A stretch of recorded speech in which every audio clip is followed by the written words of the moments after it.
அனைவருக்கும் வணக்கம். நான் உங்கள் பிஎஸ். இன்றைக்கி நம்ம என்ன பார்க்க போகிறோம் அப்படின்னா, மே 4ஆம் தேதி யார் ஜெயிக்கிறதாக உணர்த்துது இந்த கோச்சாரம் அப்படின்னு சொல்லி ஒரு தலைப்பு போட்டிருக்கேன். இப்போ மே 4ஆம் தேதி இருக்கக்கூடிய கோச்சாரத்தில் பார்த்திங்கன்னா, சூரியன் பார்க்க உச்சமாக தெரியுது.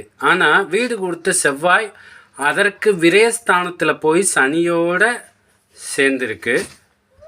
புதன் பார்த்திங்கன்னா அம்சத்தில் ஆட்சி பெறுது. குரு பார்த்திங்கன்னா ஆல்ரெடி பார்த்திங்கன்னா மிதுனத்தில் தான் இருக்குது. அங்கே போய் புதன் தான் ஜாயிண்ட் அடிக்குது. சரிங்களா? இப்போ இதில் நம்ம சூரியன் டிஎம்கே, புதன் ஏடிஎம்கே, குரு டிவிகேன்னு சொல்லியிருக்கோம். சூரியன் ஏன் டிஎம்கேன்னு சொல்லியிருக்கோங்கிறது உங்களுக்கு தெரியும். புதன் ஏன் ஏடிஎம்கேனா, புதன் இரட்டைத்தன்மை கொண்டது. அது பச்சை நிறத்துக்கு உண்டானவர் புதன். அதனால் ஏடிஎம்கேவாக நான் அதை குறிச்சிருக்கேன். குரு பார்த்திங்கன்னா குரு தான் விஜய். அதனால் அதை குரு டிவிகேன்னு கட்சின்னு கொடுத்துருக்கேன். இதில் பாருங்கள், சூரியன் பார்த்திங்கன்னா அன்றைக்கி பரணி 2ல் இருக்கார். பரணி 2க்கு கரெக்டாக அந்த பரணிக்கு அதிபதியான சுக்கிரனுடைய நீச வீட்டுக்கு சூரியன் போயிடுறாரு.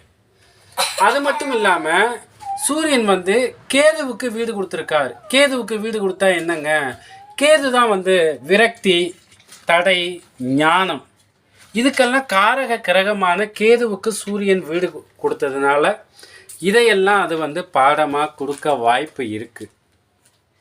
ஒன்று. அதுக்கப்புறம் பார்த்திங்கன்னா இன்றைக்கி கோச்சாரத்தில் பார்த்திங்கன்னா புதனும் குருவும் பரிவர்த்தனையில் இருக்காங்க.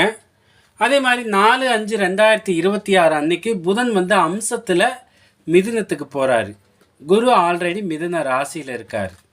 ஸோ இதனுடைய மறைமுகமான கணிப்பு கண்டிப்பாக உங்களுக்கு புரியும். நல்லதே நடக்கும். நன்றி, வணக்கம்.